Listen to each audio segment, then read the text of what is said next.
One day world cup గెలిచిన భారత జట్టు సుదీర్ఘ విరామం తర్వాత మైదానంలో అడుగుపెట్టనుంది. శ్రీలంకతో 5 మ్యాచ్ల T20 సిరీస్ లో భాగంగా ఇవాళ విశాఖ వేదికగా తొలి పోరు జరగనుంది.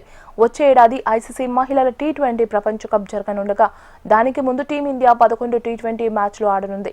గతేడాది జరిగిన T20 వరల్డ్ కప్ లో గ్రూప్ దశలోనే వెనుదిరిగిన భారత జట్టు ఈసారి మెగా టోర్నీలో మెరుగైన ప్రదర్శన చేయాలని భావిస్తోంది.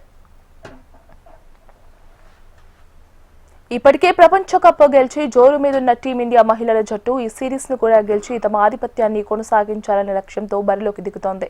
అందుకు తగ్గట్టుగానే గత 2 రోజులుగా ముమ్మర సాధనలో పాల్గొంది.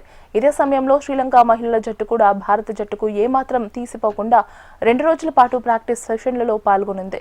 బ్యాటింగ్ కు అనుకూలంగా ఉన్న పిచ్ ను పూర్తిగా ఉపయోగించుకోవాలనే లక్ష్యంతో ఇరు జట్లు తమ బ్యాటింగ్, బౌలింగ్ విభాగాలపై ప్రత్యేకంగా దృష్టి సారించాయి. ఈ సిరీస్ ఎవరిని వరిస్తోందన్న ఉత్కంఠ ఇప్పటికే క్రీడాభిమానుల్లో మొదలైంది. వచ్చే